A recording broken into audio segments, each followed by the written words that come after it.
British Advanced Pain Clinic, Noppimayam Surgery Duram. For appointments 9155515563. నమస్తే, welcome to I dream inside politics with Kavitha.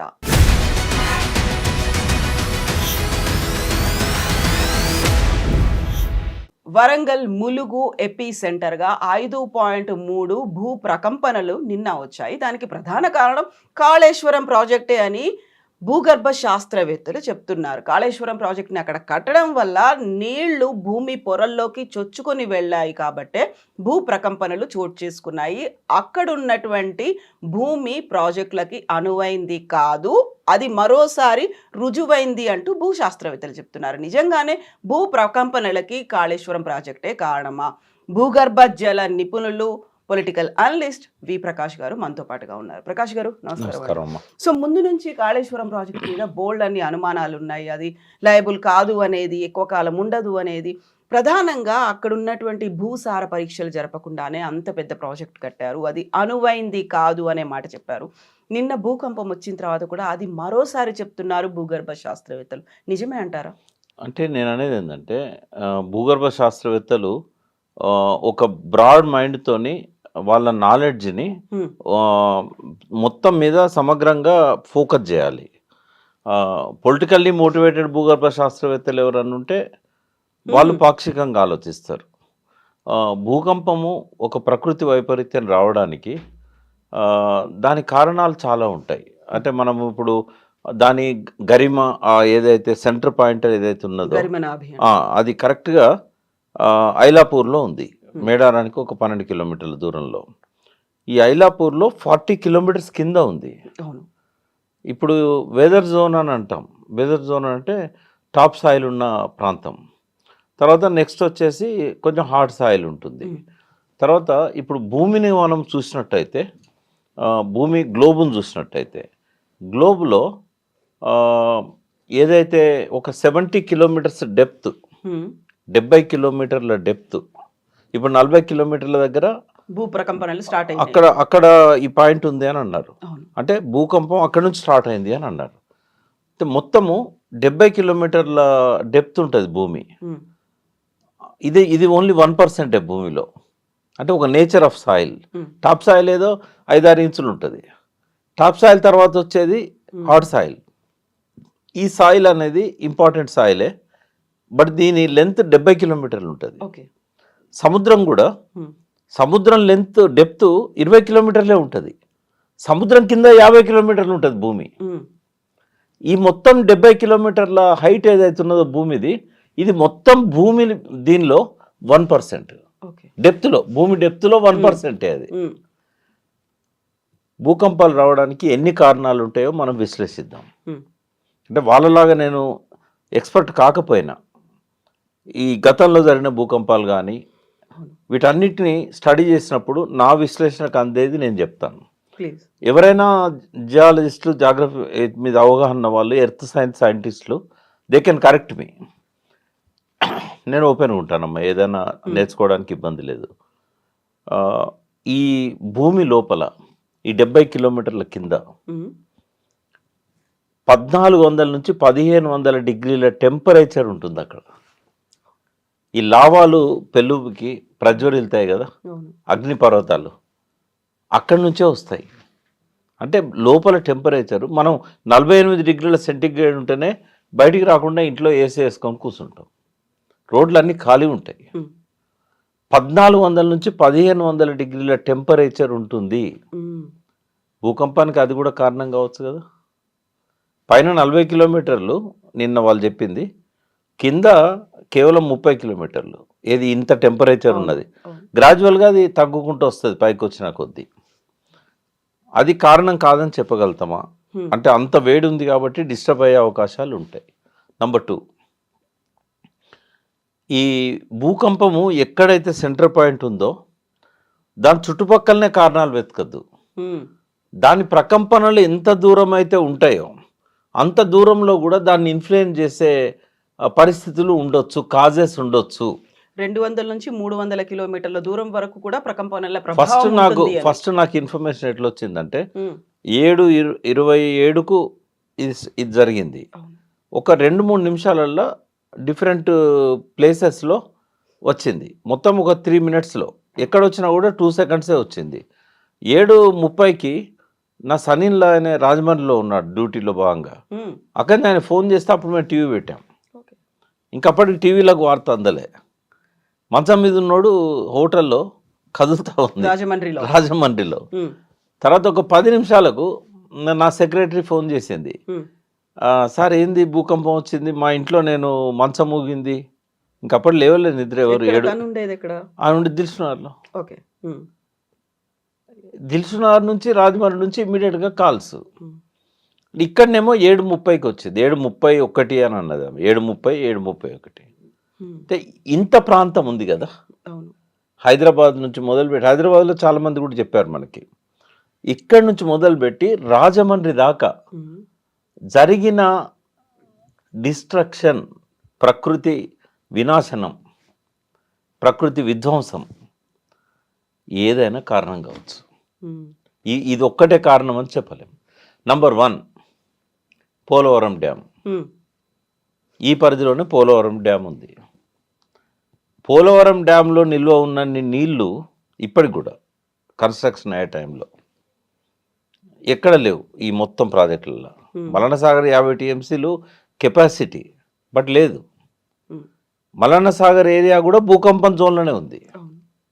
Up to మీకు Adilabad, Nizamabad border దాకా ఉంది ఈ ప్రకంపన. గడ్చిరోలి దాకా కూడా వెళ్ళింది. గడ్చిరోలి దాకా కూడా ఉన్నాయి. ఇప్పుడు నంబర్ 1 కారణము చెప్పాలి అని నన్నంటే number 1 coal mines. Coal mines అనేటి ఇంతకుముందు భూగర్భ గనులు ఉండేది, ఇప్పుడు ఓపెన్ కాస్ట్ మైన్స్ సిస్టమ్ వచ్చినట్టుగా చేస్తున్నారు. ఒక చదువు రాని, నేను మీకు ఇంకోటి చెప్తా. నేను 1998లో తెలంగాణ ఉద్యమంలో భాగంగా గోదావరి ఖాన్ అవతల, గోదావరి ఒడ్డుకు అవతల దిక్కున్న ఏదో ఊరు ఉంది, అది ఈతోని వస్తుంది, మర్చిపోయినాను. అక్కడ పోయినాను. మంచిర్యాల పోయే తోవలో మొదటి విలేజ్ అది.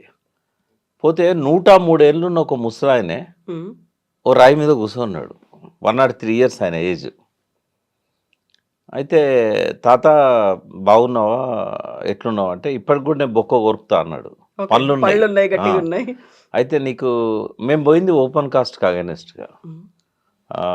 ఇది 1999 కాదు, 2008లో.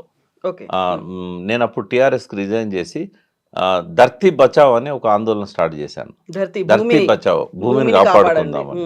2009 ఇది. అంటే ఇక్కడ మళ్ళీ రాజశేఖర రెడ్డి గవర్నమెంట్ వచ్చింది. నేను, దిలీప్ కుమార్, బెల్లయ్య నాయక్ కలిసి తెలంగాణ విమోచన సమితిని పెట్టాం. అందులో ఈ స్లోగన్ ఇచ్చాను నేను, ధర్తీ బచావ్. బెల్లయ్య నాయక్ కూడా ఉన్నాడు నాతో.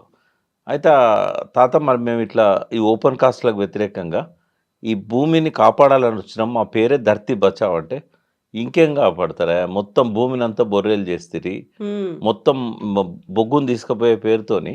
అంటే నింపుతారు కదా తాత, బొగ్గును తీసినప్పుడు మళ్ళీ మట్టి నింపాలని రూల్ ఉంది కదా అంటే, మట్టి నింపితే గుట్టలు ఎందుకు వచ్చినాయని చూపెట్టిండు. ఇప్పుడు బొగ్గు తీసినాక ఇంకా ఎక్కువ జాగా ఖాళీ ఉంటుంది, మరి ఆ తీసిన మట్టి నింపంగా ఇంకా జాగా ఖాళీగా ఉంటుంది, బయట నుంచి తెచ్చిపోయాలి. బట్ ఈ గుట్టలు ఎట్లా అయినాయి, పోతలేరు. ముందు తరాలు ఎట్లా బతుకుతాయేమో. ఏమవుతుంది తాత మరి బొగ్గు తీస్తే, ఈ భూమిని ఖాళీ చేస్తే ఏమవుతుంది అంటే, భూకంపాలు వస్తాయి కదా అన్నాడు. అంటే ఒక చదువు రాని 103 ఏళ్ళ ముసలాయనే భూకంపాలు వస్తాయని చెప్పిండు. ఎట్లా వస్తాయి తాత భూకంపాలు అంటే, పొక్క తీసినందుకు భూమిలో ఇబ్బంది అవుతుంది, గుట్ట పోసినందుకు కూడా బరువు ఎక్కువ ఇబ్బంది అవుతుంది. అంటే ఇది జాగ్రఫీ తెలిసిన వాళ్ళు చెప్పాలన్నా, జియాలజిస్టులు చెప్పాలన్నా, ఎర్త్ సైన్స్ చెప్పాలన్నా, ఒక 103 ఎక్స్పీరియన్స్లో ఎన్ని భూకంపాలు చూస్తుంటాడు ఆయన చెప్పిండు. ఎందుకంటే సింగరేణి ఏరియాలో చాలా వస్తాయి భూకంపాలు. ఈ 2 కారణాలేనమ్మా. ఒకటి గుట్టల విధ్వంసం కూడా ప్రధాన కారణం. ఇప్పుడు ప్రకృతి సమతుల్యతను దెబ్బతీయడం అనేది సరి అయింది కాదు. మనం ఈ భూమి మీదకి వచ్చింది 90 ఏళ్ళలో 100 ఏళ్ళలో బతికి ప్రజల జీవన ప్రమాణాలు పెంచాలి, వాతావరణాన్ని కాపాడాలి, ప్రకృతిని కాపాడాలి. ఇప్పుడు దాదాపు 4.5 బిలియన్ ఇయర్స్ బ్యాక్ సూర్యుడి నుంచి భూమి ఏర్పడ్డది. దాదాపు 70 కోట్ల సంవత్సరాల కింద ఈ మనుషులు కానీ వీటికి సంబంధించిన మూలాలు అనేటివి ఏర్పడ్డాయి. ఆది మానవులు అనుకోవచ్చు, ఏప్ అనుకోవచ్చు, ఏదైనా అనుకోవచ్చు. మరి ఇంతమంది చేయని డిస్ట్రక్షన్ను 100 సంవత్సరాల్లో చేసేసారు. అంటే ఈ విషయంలో చూసినప్పుడు బ్రిటిష్ వాడి కంటే ఒక 100 రెట్లు ప్రకృతిని విధ్వంసం చేశారు. వాడు కొంత పబ్లిక్ ప్రొటెస్ట్ వస్తే చేయకపోయేటోడు. కానీ వీళ్ళు ఏమన్నా జరగని మాకు లైసెన్స్ ఇచ్చారు 5 ఏళ్ళు పాలించడానికి, మేము ఏదైనా చేస్తాం. మొత్తం ప్రకృతి వనరులను కాపాడాల్సి గార్డియన్గా ఉండాల్సిన ప్రభుత్వం విచ్చలవిడిగా గ్రీడీనెస్తోని గుట్టలన్నీ తీసేస్తున్నారు. సేవ్ రాక్స్ అని సొసైటీ ఉండేది, society for save rocks. Society for save rocks. వాళ్ళు పాపం చాలా కష్టపడ్డారు, చాలా దానికోసం తాపత్రయపడ్డారు. సేవ్ లేక్స్ అని ఇంకొక organization, save our urban lakes అని, సేవ్ నేచర్ అని, ఎన్ని రకాల రిటైర్డ్ పీపుల్ కానీ పర్యావరణవేత్తలు కానీ ఎంత చెప్పినా కూడా ఈ ప్రభుత్వాలకు అసలు చెవికెక్కదు. ఏ ప్రభుత్వం ఉన్నా కానివ్వండి, ప్రకృతి విధ్వంసంలో కేసీఆర్ గారి ప్రభుత్వ పాత్ర కూడా తక్కువేం లేదు. ఓపెన్ కాస్ట్ వద్దని దానికి వ్యతిరేకంగా పోరాటం చేసిన టీఆర్ఎస్, నేను కూడా అరెస్ట్ అయ్యాను ఒకసారి అక్కడ మంతినిలో, శ్రీపాదరావు అప్పుడు శ్రీధర్ బాబు ఎమ్మెల్యే.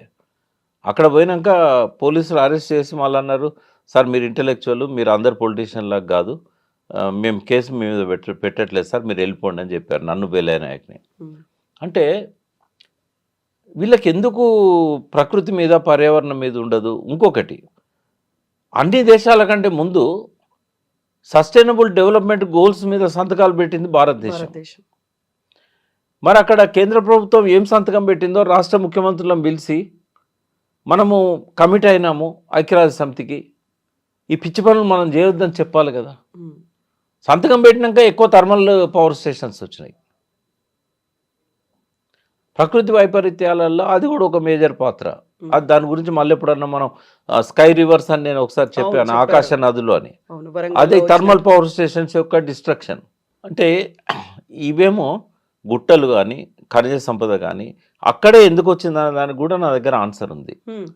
గడ్చిరోలి కానీ ఛత్తీస్గఢ్ కానీ విపరీతంగా ఖనిజ సంపదను దోచుకుంటున్నారు. ఇవాళ నక్సలైట్లను చంపేసేది ఈ సమాజం కోసం కాదు, ప్రజల కోసం కాదు, ఆదివాసుల కోసం కాదు, దేనికోసం కాదు. కేవలం వేదాంత లాంటి పెద్ద కంపెనీస్కి ఆ మైనింగ్ యాక్టివిటీ అంతా ధారాదత్తం చేసి వీళ్ళు అడ్డుకుంటున్నారనే నెపంతో వీళ్ళని చంపేస్తున్నారు. వాస్తవంగా ప్రకృతి వనరులను కాపాడడంలో మొట్టమొదటి క్రెడిట్ ఎవరికన్నా ఇవ్వాల్సి వస్తే ఆ ఛత్తీస్గఢ్ అడవుల్లో ఉన్న నక్సలైట్లకి ఇవ్వాలి. వాళ్ళే రక్షకులుగా ఉన్నారు. ఇప్పుడు ఆదివాసీలు ఈ దేశ మూలవాసులు, వాళ్ళు ఎన్నడన్నా ప్రకృతిని విధ్వంసం చేస్తారమ్మా? పోడు వ్యవసాయం చేసినా కూడా 1 సంవత్సరం చేసి, అంటే వాళ్ళు పోడు వ్యవసాయం పెద్ద చెట్లు కొట్టి ఎన్నడూ చేయరు. ఈ మధ్య కాలంలో ఈ సిపిఐ పార్టీ, సిపిఎం పార్టీ అధికారంలో, కాంగ్రెస్ ఉన్నప్పుడు తెలుగుదేశం పార్టీ, తెలుగుదేశం అధికారంలో ఉన్నప్పుడు కాంగ్రెస్ పార్టీ గ్రీడీనెస్తోని పెద్ద పెద్ద చెట్లన్నీ నరికిచ్చేసి వ్యవసాయాలు గిరిజనులతో చేయించారు. ఈ ఏవైతే పెద్ద చెట్లు లేని ప్రాంతం ఉంటుందో దాన్ని అంతా గుట్టలు ఇట్లా వాలుగా ఉన్నాయి చదం చేసి అక్కడ ఒకసారి వ్యవసాయం చేశారంటే మళ్ళీ 3-4 ఏళ్ళ దాకా దాన్ని వదిలేస్తారు. ఆదివాసులు ఎన్నడూ కూడా చెట్లను నరకలేదు. వాస్తవంగా ఆదివాసులు ఈ స్మగ్లర్స్కు వ్యతిరేకంగా నిలబడ్డారు. చెట్లను కాపాడడానికి వాళ్ళు త్యాగాలు చేశారు, వాళ్ళని బదనాం చేస్తారు. వాళ్ళతో పాటు కలిసి ప్రకృతిని కాపాడడానికి ఉన్న నక్సలైట్లను వేదాంత మైనింగ్ కోసం కాల్చి చంపేస్తారు. ఎక్కడ మైనింగ్ యాక్టివిటీ ఉందో అక్కడనే పోలీస్ ఎన్కౌంటర్స్ ఎక్కువ ఉంటాయి, బూటకం ఎన్కౌంటర్లు. గడ్చిరోళ్ళు అదే కథ, ఛత్తీస్గఢ్ అదే కథ, సిరివంచల్ అదే కథ, గోదావరికి అవతలన ప్రాంతం అంతా కూడా అది ప్రకంపనలు వచ్చే స్థలంలోనే ఉన్నది. అయితే ఇప్పుడు మీరు గోదావరి అన్నారు, గోదావరి నదీ పరివాహక ప్రాంతంలో నీళ్ళు లాస్ట్కి వస్తాను నేను. ఈ కాళేశ్వరం ప్రాజెక్ట్ని ఇలా కట్టడం వల్ల అక్కడ నీరు ఎక్కువగా నిల్వ ఉండడం వల్ల ఆ నీరంతా కూడా ఇంకి లోపల భూమి పొరల్లోకి చేరుకుంది అనే వాళ్ళకు అవగాహన లేక మాట్లాడుతున్నారు. నంబర్ 1 ఏంటంటే రేవంత్ రెడ్డి ముఖ్యమంత్రి అయిన తర్వాత ఎన్నడూ అక్కడ నీళ్ళని నిల్వ చేయలేదు. మనం మొత్తుకునేది కూడా అదే కదా, మేడిగడ్డ రిపేర్ చేసి నీళ్ళని నిల్వ చేయమని చెప్పాం. ఆయనేమో దాన్ని వదిలేసిండు, తీసేసిండు కూడా గేట్లు కూడా. ఉమ్, ఈ వర్షాకాలం వచ్చిన ప్రతి చుక్క నీరు వెళ్ళిపోయింది కిందికి, ఎక్కడ కూడా ఆపలేదు. ఎక్కడ ఆగినాయి అంటే సమ్మక్క బ్యారేజ్ దగ్గర కొద్దిగా ఆగినాయి. ఉమ్, సమ్మక్క బ్యారేజ్ ఇంకా ఇనాగరేట్ కాలేదు. అది దీనికి 20-25 కిలోమీటర్ల కింద ఉంటుంది, ఇది కాళేశ్వరం మేడిగడ్డకు. ఇంకోటి ఏంటంటే అన్నారం బ్యారేజ్ ఉంది, ఉమ్, అక్కడ నీళ్ళు ఆపలే. సుందిల్ల బ్యారేజ్ ఉంది, అక్కడ నీళ్ళు ఆపలేదు. మేడిగడ్డలో అస్సలే చుక్క నీరు ఆపలేదు. ఉమ్, ఆపనప్పుడు ఎట్లా వస్తుంది, అది కారణం ఎట్లయితుంది? నంబర్ 1. నంబర్ 2 ఏంటంటే ఆగిన నీళ్ళు ఏమన్నా కొద్దిగా ఒక 5-4 టీఎంసీలు ఉంటే అవి సమ్మక్క బ్యారేజ్ దగ్గర ఆగినాయి. ఇంకోటి, గోదావరిలో ఈ బ్యారేజీలు అన్నీ కూడా ఉమ్, ఫ్లడ్ లెవెల్కు తక్కువ కట్టారు. ఫ్లడ్ లెవెల్కు ఇంకా అంటే మ్యాక్సిమం ఫ్లడ్ లెవెల్కి తక్కువగా ఉన్నాయి. ఈ మ్యాక్సిమం ఫ్లడ్ లెవెల్కి తక్కువ ఉన్నాయంటే అర్థమైంది, వర్షాకాలము దాదాపు 3-4 నెలలు ఆ లెవెల్లో గోదావరిలో నీళ్లు పోతూనే ఉంటాయి. ఉమ్, ఇప్పటి నుంచి కాదు, కోట్ల సంవత్సరాల నుంచి పోయినాయి. మరి భూమి పొరలలో అప్పటి నుంచి పోతూనే ఉన్నాయి కదా, మరి అప్పుడు ఎందుకు రాలేదు భూకంపాలు అప్పుడు? ఒకటి. రెండవ పాయింట్, గోదావరిని 150 కిలోమీటర్లు 3 సంవత్సరాలు కేసీఆర్ నిల్వ చేసి పెట్టిండు. మరి అప్పుడు ఎందుకు రాలేదు భూకంపాలు? ఇదే మేడిగడ్డ దగ్గర 13-12 టీఎంసీలు నిల్వ చేసిండు. సమ్మక్క బ్యారేజీలో ఇప్పుడంటే మేడిగడ్డ ప్రమాదం జరిగింది కాబట్టి తక్కువ స్టోర్ చేస్తాను, అక్కడ కూడా 10 టీఎంసీలు స్టోర్ చేశాడు. పైన అన్నారంలో స్టోర్ చేశాడు, సుందిలిలో చేశాడు, ఎల్లంపల్లిలో చేశాడు. 150 కిలోమీటర్లు 4 సంవత్సరాల పాటు కంటిన్యూగా స్టోర్ అయి ఉన్నది. మరి అప్పుడెందుకు రాలేదు భూకంపాలు?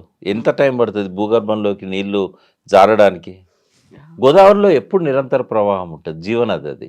కాబట్టి ఎప్పుడూ కింద భూగర్భంలో సీపేజ్ ఉంటూనే ఉంటుంది. ఈ 4 నెలలు అయితే ఫ్లడ్ లెవెల్లో పోతూ ఉంటుంది గోదావరి. మరి ఇది రీజన్ కరెక్ట్ అయితే అప్పుడు ఎందుకు కాలేదు? ఒక్కటైతే నేను ఒప్పుకుంటా భూగర్భ శాస్త్రవేత్తలతో, భారీ డ్యామ్లు అనేది భూకంపాలకు కారణాలు, మేజర్ రీజన్స్. కానీ భారీ డ్యామ్లు ఏవి లేవు. మల్లన్న సాగరు నిండా 50 టీఎంసీలు నింపి సిద్దిపేట జిల్లాలో చుట్టుపక్కల భూకంపం వచ్చి ఉంటే ఖచ్చితంగా మల్లన్న సాగరే కారణమని నేను చెప్పగలుగుతా. మల్లన్న సాగర్ 50 టీఎంసీలకు నింపడం అనేది తెలంగాణ అవసరం అని చెప్పి కేసీఆర్ భావించారు. వ్యక్తిగతంగా నాకైతే అది కరెక్ట్ నిర్ణయం కాదని నేను చెప్పగలుగుతాను. ఎందుకంటే తెలంగాణ నడిగడ్డన 50 టీఎంసీలు పెట్టడం అనేది భవిష్యత్తులో భూకంపాలకు అది కారణమవుతుంది, నిజంగానే 50 టీఎంసీలు స్టోర్ చేసినట్టయితే. సెకండ్ పాయింట్ ఏంటంటే ఆయన ఎందుకు పెట్టాడు, ఆయనకు కూడా తెలుసు కదా. 2 కారణాలతో పెట్టాడు. ఒకటి, అంత హైట్లో అది సెంటర్ పాయింట్ అవుతుంది తెలంగాణకి. అంత హైట్లో నీళ్లుంటే గ్రావిటీ ద్వారా తెలంగాణలో ఎక్కడికైనా ఇవ్వచ్చు. మెయిన్గా సింగూరుకి ఇవ్వాలనేది ఆయన సంకల్పం, అప్పర్ మానే డ్యామ్కి ఇవ్వాలి, నిజాం సాగర్కి ఇవ్వాలి. కాబట్టి అంత హైట్ ఉంటే తప్ప ఇవ్వలేను అనేది, నల్గొండకి ఇవ్వాలి. అది మంచి రీజన్.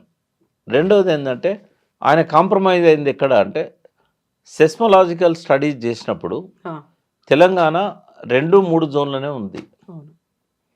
అది సెకండ్లో వస్తుంది. అది సెకండ్లో భూకంపాలు చాలా చాలా చాలా తక్కువ. ఫస్ట్ అయితే కంప్లీట్ సేఫ్ జోన్, ట్రెమర్స్ వచ్చినా కూడా మనకు తెలియదు. సెకండ్లో కూడా అట్లే ఉంటుంది. కాబట్టి మల్లన్న సాగర్ ద్వారా భూకంపాలు వచ్చే ప్రమాదం ఉన్నా కూడా ఈ సెస్మిక్ జోన్లో సెకండ్లో ఉంది కాబట్టి ఏం కాదనుకున్నాడు ఆయన. ఇప్పుడు మనకు వచ్చింది థర్డ్, మన దగ్గర ఫస్ట్ లేదు, ఫోర్త్ లేదు, ఫిఫ్త్ లేదు, థర్డ్లో ఇప్పుడు భూకంపం వచ్చింది. హైదరాబాద్ కూడా సెకండ్లోనే ఉంది. కాబట్టి ఎప్పుడు ఫ్రీక్వెంట్గా భూకంపాలు వచ్చే ప్లేస్ కాదు తెలంగాణ. 4th, 5th అంటే మనం ఫ్రీక్వెంట్గా భూకంపాలు వస్తాయని చెప్పొచ్చు. ఎక్కువ అవి నార్త్ ఈస్ట్లో ఉంటాయి, మనకి ఇక్కడ తక్కువగా. అంటే భూమి కూడా ఏమైద్దమ్మా, మిలియన్స్ ఆఫ్ ఇయర్స్లో అటు నార్త్ నుంచి, ఇటు సౌత్ నుంచి, ఇటు ఈస్ట్ నుంచి, అటు వెస్ట్ నుంచి ఇట్లా దగ్గరకు వస్తూ ఉంటుంది రకరకాల కారణాల వల్ల. అది ఎర్త్ సైన్స్ సైంటిస్టులు చెప్తారు. ఇట్లా దగ్గరికి రావడం వల్లనే హిమాలయాస్ కానీ, గుట్టలు కానీ ఇవన్నీ కూడా ఏర్పడ్డాయి. హిమాలయాస్ అంత ఎవరెస్ట్ శిఖరము అంత ఎత్తు ఎట్లా ఏర్పడ్డది? ఒకప్పుడు అది కూడా ఏది నిందాక చెప్పాను కదా, 4.5 బిలియన్ 450 కోట్ల సంవత్సరాల కింద హిమాలయాస్ ఎవరెస్ట్ కూడా చదనుగానే ఉంది. అయితే ప్రతి సంవత్సరము ఒక 0.01%, 0.02% భూమి ఏమైతే ఉంటుందంటే రెండు వైపుల నుంచి ఇట్లా ఒత్తుకొని వస్తుంటుంది. వచ్చినప్పుడు ఏమవుతుందంటే గుట్టలు లేస్తూ ఉంటాయి. మధ్యలో ఉన్న ప్రాంతం మధ్యలో ప్లేట్స్ కూడా వాటికి ప్లేట్స్ ఏవైతే ఉంటాయో ఇవి ఇట్లా ఒత్తిడి గురై పైకి వస్తూ ఉంటాయి. ఇట్లా ఏర్పడే adjustments అనేవి ఉంటాయి. మన లైఫ్ టైంలో మనము వాటిని మెజర్ చేయగలిగితే హార్డ్లీ 0.01% 2% చూడగలుగుతాం. అంటే ఒక పక్కన కరిగిపోతూ ఉంటుంది టెంపరేచర్కి, ఇంకో పక్కన పెరుగుతూ ఉంటాయి. సో గుట్టలన్నీ ఏర్పడ్డాయి కూడా అదే పద్ధతిలో ఏర్పడ్డాయి. కాబట్టి ప్రకృతిని మనం ఉన్నట్టుగా కాపాడగలిగితే ఈ ప్రమాదాలు రావు. ఇప్పుడు అందుకే ఆ నార్త్ ఈస్టర్న్ స్టేట్లలో ఎక్కువ భూకంపాలు వస్తూ ఉంటాయి, డిస్టర్బ్ అవుతూ ఉంటుంది. ఎందుకంటే ఎప్పుడూ అసమతుల్యత ఉంటుంది అక్కడ, మంచు కరిగి నీరు అవుతూ ఉంటుంది టెంపరేచర్ ఎక్కువైనా కొద్దీ. ఈ మధ్య హైడ్రో ప్రాజెక్టులు కట్టడం వల్ల కూడా దానివల్ల కూడా ఎక్కువ భూకంపాలు అక్కడ వస్తున్నాయి. అయితే డ్యామ్స్ కట్టడం వల్ల భూకంపాలు వస్తాయని చెప్పడానికి ఒక మంచి ఉదాహరణ ఏంటంటే మహాబలేశ్వరంలో దగ్గర స్టార్ట్ అయిన కృష్ణా నది, దాంతోపాటు స్టార్ట్ అయిన అనేక వాగులు వంకలు నదులుగా ఫామ్ అయ్యి కోయినా నది అనేది ఏర్పడ్డది. ఈ కోయినా నది ఈ వెస్టర్న్ ఘాట్స్లోనే పుడుతుంది. అది కొంచెం కిందికి వచ్చిన తర్వాత కోయినా డ్యామ్ కట్టారు. కోయినా డ్యామ్లో నీళ్లు రిలీజ్ చేస్తే కృష్ణా నదిలోకి వస్తాయి. సాంగ్లీ జిల్లా, మహారాష్ట్ర. నేను పోయినాను, నాతో పాటు మన శ్యాంప్రసాద్ రెడ్డి గారు, చంద్రమౌళి గారు, రిటైర్డ్ ఇంజనీర్స్ అసోసియేషన్ ప్రెసిడెంట్ సెక్రటరీలు వాళ్ళని కూడా తీసుకొని పోయినా. అప్పుడు నేను చైర్మన్ ఉన్నా కాబట్టి మహారాష్ట్ర గవర్నమెంట్ వెల్కమ్ చేసింది, చీఫ్ ఇంజనీర్ని పంపింది ఎక్స్ప్లెయిన్ చేయడానికి. మా మెయిన్ ఇంటెన్షన్ ఏముండే అంటే ఆ నీళ్లు అరేబియా సముద్రంలోకి వదిలేసే బదులు అవి సముద్రంలో పోతున్నాయి, ఒక చుక్క కూడా వ్యవసాయానికి పనికి వస్తలేవు అడదిక్కు. ఆ నీళ్ళని ఇటు రిలీజ్ చేసినట్టయితే కృష్ణాలకు వస్తాయి కదా, ఏమన్నా అవకాశం ఉందా అని పరిశీలించడానికి మేము పోయినాం. పోయినప్పుడు ఆశ్చర్యం చెందాల్సి వచ్చింది. ఏమని అంటే అక్కడ ఎవ్రీ ఇయర్ 100 సార్లు ట్రెమర్స్ వస్తాయి. అన్నోటిస్డ్ గానా గుర్తుపట్టేట్టుగా ఉంటాయి. అక్కడ ఎక్విప్మెంట్ అంతా పెట్టారు. ఓకే. అప్పుడు ఆ సైంటిస్ట్ మన తెలంగాణ సంబంధించిన అతనే ఉండే, మేము పోయినప్పుడు రిటైర్ అయ్యాడు. బట్ ఆయన ఏం చేశాడంటే డ్యామ్ కట్టిన కొత్తలోనే సంవత్సరానికి ఒక 50 సార్లు 100 సార్లు ట్రెమర్స్ వచ్చినాయి. డ్యామ్ కూలిపోయేంత రాలేదు. అయితే అక్కడ పర్మనెంట్ ఎక్విప్మెంట్ పెట్టారు ఈ సెస్మలాజికల్ స్టడీస్ చేయడానికి. రెక్టర్ స్కేల్ మీద ఎంత వస్తూ ఉంది, డ్యామ్కి ఏమన్నా ప్రమాదం ఉంటుందా అంటే. కోయినా డ్యామ్ అనేది ఒక బెస్ట్ ఎగ్జాంపుల్ ఇండియా మొత్తానికి కూడా అదొక హెచ్చరిక చేసింది. ఆ చిన్న డ్యామే, నాట్ ఈవెన్ మల్లన్న సాగర్ అంత పెద్దది కూడా కాదు అది. డ్యామ్స్ కట్టడం వల్ల భూకంపాలు వస్తాయి అనేది అందరికీ అదే పాఠం నేర్పింది. అయితే ఇప్పుడు కాళేశ్వరం ప్రాజెక్ట్ దగ్గర, ఇప్పుడు ఎక్కడైతే ఏపీ సెంటర్ దగ్గరలో ఉన్నటువంటి ఈ ప్రాజెక్ట్ దగ్గర కూడా సెస్మలాజికల్ జోన్స్గా ఉన్నాయి కాబట్టి దాన్ని ఐడెంటిఫై చేయడానికి అక్కడ కూడా పరీక్షా కేంద్రాలని వాటిని పెట్టారు, పరికరాల్ని పెట్టారు. బట్ అవి ఎక్కడ కనిపించట్లేవు, వాటి దగ్గర నుంచి రెస్పాన్స్ వస్తుందా లేదా కూడా ఐడెంటిఫై చేసే పరిస్థితులు లేవు. అసలు పని చేస్తున్నాయా లేదా, పెట్టారా లేదా అనే డౌట్ కూడా వస్తుంది అనేటువంటి వార్తలు వినిపిస్తున్నాయి. నాకైతే తెలియదమ్మా. నేను అంటే కాళేశ్వరం ప్రాజెక్ట్ నా పరిధిలో లేకుండే చైర్మన్గా ఉన్నప్పుడు. బట్ ఈ ఆడ ఎక్విప్మెంట్స్ ఉన్నాయి అంటే జనరల్గా డ్యామ్స్ ఉన్న దగ్గర ఖచ్చితంగా పెట్టాలి. అవి బ్యారేజీలు అయినా కూడా అవి ఉండాలి. మరి అది నేను తెలుసుకోవాల్సి ఉంటుంది. రెండవది ఏంటంటే ఇప్పుడు కాకపోయినా ఇంకో 100 సంవత్సరాల లోపల ఏదో ఒక రోజు పోలవరం డ్యామ్ బ్రీచ్ అవుతుంది. మేము పోలవరం డ్యామ్కి రూపకల్పన చేసినప్పటి నుంచి కూడా, అంటే దాదాపు ఒక 20-25 సంవత్సరాల నుంచి కూడా, నేనే కాకుండా ప్రొఫెసర్ శివాజీరావు గారు ఆంధ్ర యూనివర్సిటీ వైజాగ్ పర్యావరణవేత్త, తర్వాత ఇంకా చాలామంది అందరం చెప్తున్నాం పోలవరం డ్యామ్ అనేది కట్టకూడదు. అది కట్టినట్టయితే ఇది ఎక్కువగా భూకంపాలు వచ్చే ప్లేస్లో ఉంది, అది మనకంటే కూడా ప్రమాదకరమైన జోన్లో ఉన్నది అది సెస్మలాజికల్గా. అక్కడ కనుక కట్టినట్టయితే రాక్ స్ట్రక్చర్ లేదు కింద, మీరు ఎంత కిందికి పోయినా రాక్ లేదు. కాబట్టి ఇది ఎప్పటికైనా డ్యామ్ బ్రీచ్ అయ్యే అవకాశం ఉంటుంది. పక్కనున్న కొవ్వూరు కానీ రాజమండ్రి కానీ ఆ చుట్టుపక్కల ఉన్న మండలాలు కానీ దాదాపు లక్షలాది మంది రాత్రికి రాత్రి జల సమాధి అవుతారు అని ఎంత చెప్పినా కూడా వినలేదు. సెస్మలాజికల్ స్టడీస్ కూడా చేయించలేదు. ఎందుకంటే సెస్మలాజికల్ వాళ్ళు ఏం చేస్తారు, రూర్కీలో ఉన్న ప్రెస్టీజియస్ ఇన్స్టిట్యూట్ మన ఇండియాకు సంబంధించింది, వాళ్ళకు ఇచ్చినట్టయితే వాళ్ళు ఆ స్టడీస్ చేసి ఇది ఎట్టి పరిస్థితి ఫీజిబుల్ కాదని చెప్తారు. అంటే అది కూడా చేయలేదు. అంటే రేపటి రోజుల్లో ఈ భూకంపాల వల్ల ఈ మన తెలుగు వాళ్ళల్లో బాగా భయపడాల్సింది కోవూరు రాజమండ్రి ప్రజలు. నేను వార్న్ చేస్తున్నా కానీ భయపెట్టట్లేదు. ఎందుకంటే ఇప్పుడే కాదు, లాస్ట్ 25 ఇయర్స్ నుంచి కూడా నేను చెప్తానే ఉన్నాను. శివాజీరావు గారు కూడా చెప్పారు. నేనంటే తెలంగాణ వాడిని, పోలవరం డ్యామ్ వ్యతిరేకమని అనుకోవచ్చు. ప్రొఫెసర్ శివాజీరావు గారు కూడా చెప్పారు.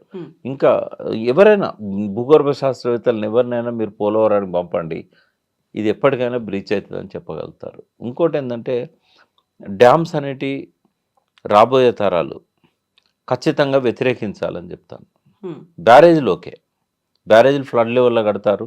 బ్యారేజ్ల దగ్గర మేడిగడ్డ ఇచ్చిన గుణపాఠం వల్ల ఎక్కువ స్టోరేజ్ పెట్టకూడదు. మ్యాక్సిమం లిఫ్ట్ చేసుకోవడానికి హెడ్ వస్తే చాలు.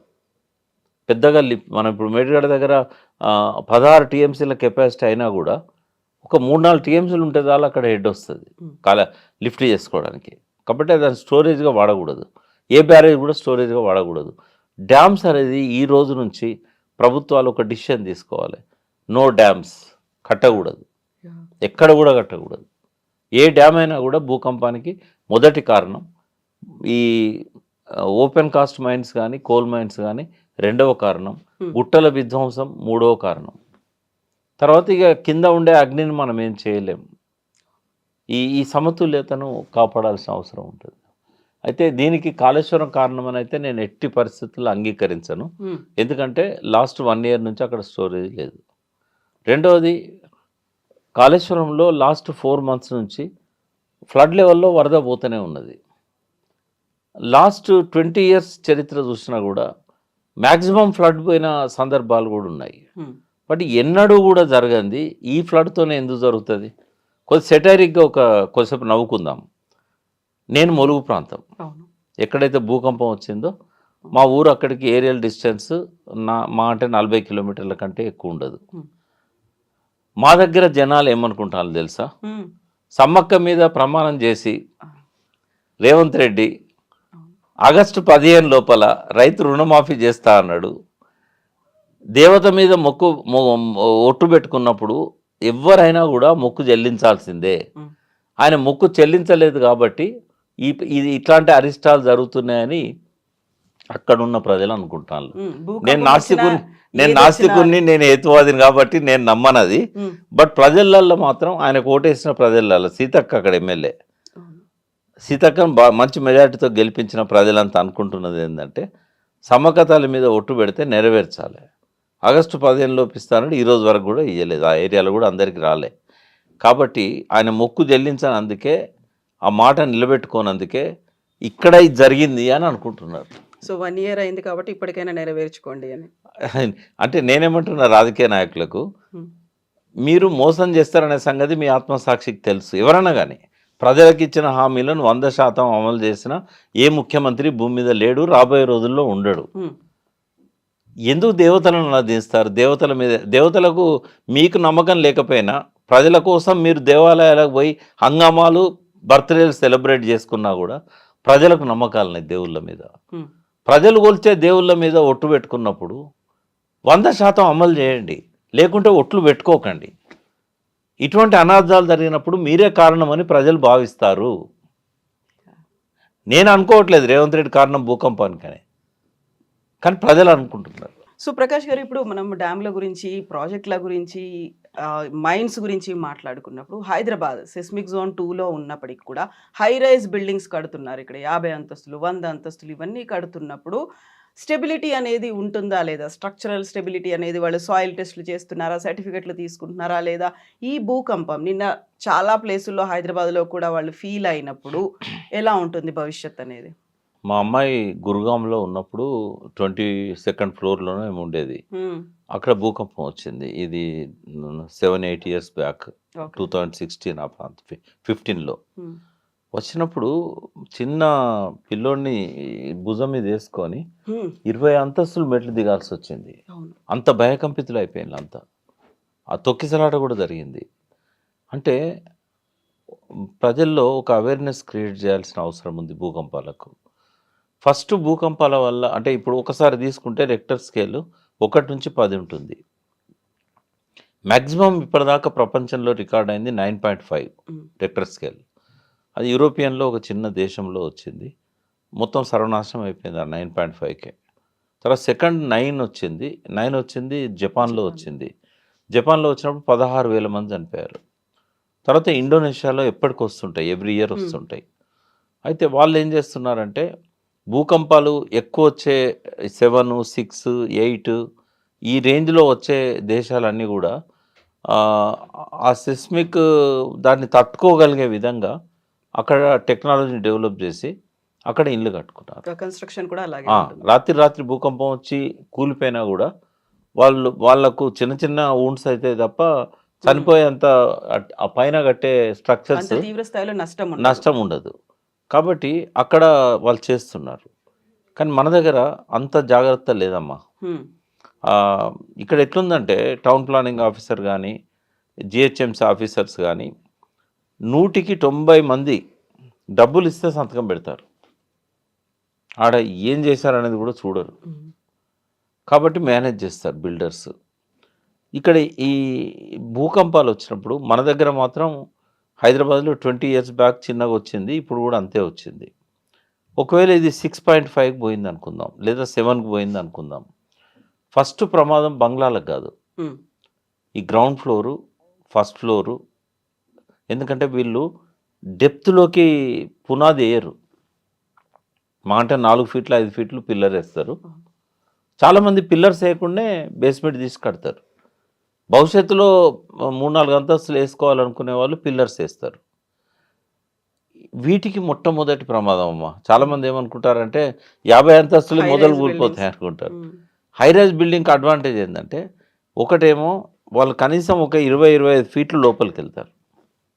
రెండవది మామూలు ఇల్లు కట్టుకుంటాడు 4 పిల్లర్లు లేదా 6 పిల్లర్లు లేదా మ్యాక్సిమం 8 పిల్లర్లు వేస్తాడు. ఇది కొన్ని వందల పిల్లర్స్ ఉంటాయి. ఇప్పుడు ఏ కమ్యూనిటీలో చూడండి మీరు, ఒక 30-40 అంతస్తుల బిల్డింగ్ ఉందంటే అందులో ఒక 1000 ఫ్లాట్లు ఉంటున్నాయి. అంటే దాదాపు ఒక ఎకరం విస్తీర్ణంలో పిల్లర్స్ ఉంటాయి. భూకంపం వచ్చినప్పుడు సన్నగా ఎక్కడనో ఒక దగ్గర ట్రెమర్ వస్తుంది, మిగతా పిల్లర్స్ అన్నీ పటిష్టంగా ఉంటాయి. కాబట్టి బిల్డింగ్ కూలిపోవడము మా అంటే కిచెన్లో వస్తువులు కింద పడతాయి కావచ్చు, లేదా మంచం కొంచెం అదిలినట్టు అవుతుంది కావచ్చు, టీవీ మీద పెట్టిన ఫోటో ఫ్రేమ్ కింద పడుతుంది కావచ్చు, అంతకుమించి ప్రమాదం జరగదు. ఎప్పుడు వీటికి డేంజర్ వస్తుందంటే 6.7, 6.8 నుంచి 7.5 ఆ రేంజ్లో ఉన్నప్పుడు మాత్రం ప్రమాదం వస్తుంది. సెకండ్, ఈ టెక్నాలజీని మన అపార్ట్మెంట్స్లలో కూడా వాడుతున్నారు. సెస్మలాజికల్గా ట్రెమర్స్ వచ్చినప్పుడు తట్టుకునే విధంగా మంచి కంపెనీస్ కట్టే అపార్ట్మెంట్స్ అన్నీ కూడా బ్రాండెడ్ కంపెనీస్ వాళ్ళు అది ఖచ్చితంగా వాడుతున్నారు, భూకంపాన్ని తట్టుకునే విధంగా ఉండేటట్టు భవిష్యత్తులో. బట్ వాటి ఎంతకాలం అది ప్రొటెక్ట్ చేస్తుంది ఆ బిల్డింగ్ను, అది కూడా రస్ట్ వచ్చేసి ఏమన్నా స్ప్రింగ్స్ అని వాళ్ళు ఏం టెక్నాలజీ వాడుతున్నారో అది మన ఎర్త్ సైన్స్ సైంటిస్టులు చెప్పాలి. ఒకటైతే భూగర్భ శాస్త్రవేత్తల అప్రూవల్ లేకుండా దేనికి కూడా పర్మిషన్ ఇవ్వకూడదు. అంటే ఏ లెవెల్లో వాళ్ళు అప్రూవ్ చేయాలంటే జస్ట్ వాళ్ళు పిల్లర్స్ వేసేటప్పుడు ఈ జాగ్రత్తలు తీసుకుంటానులా లేదా, అదేమన్నా ఉందో లేదో ఈ అపార్ట్మెంట్స్ కన్స్ట్రక్షన్ల పర్మిషన్ కోసం, కానీ లేకున్నా పెట్టాలి. అంటే ఇవాళ ట్రెమర్స్ 5.3 రావచ్చు, 20 ఏళ్ళ నుంచి రాకపోవచ్చు, కానీ హైదరాబాద్ చుట్టూ గుట్టల విధ్వంసం విపరీతంగా జరిగింది. జలాశయాలు కబ్జా పెట్టడం మనమే చూసాం. 875 ఉండాల్సిన కాడ 185 ఉన్నాయి. ఆ 185 కూడా 3వ వంతుకు పడిపోయినాయి. ప్రభుత్వాలు ఎవరైనా కానీ నేను వాళ్ళను వ్యక్తిగతంగా బ్లేమ్ చేయదలుచుకోలేదు. బట్ ఇప్పటి నుంచి అయినా రాబోయే 100 సంవత్సరాల్లో వచ్చే భూకంపాలను దృష్టిలో పెట్టుకొని ఇవన్నీ చేసినట్టయితే ఈ అపార్ట్మెంట్ల కొన్న వాళ్లకు ప్రశాంతంగా నిద్రపోతారమ్మా. చేయాల్సిన అవసరం అవుతుంది. Thank you so much Prakash గారు.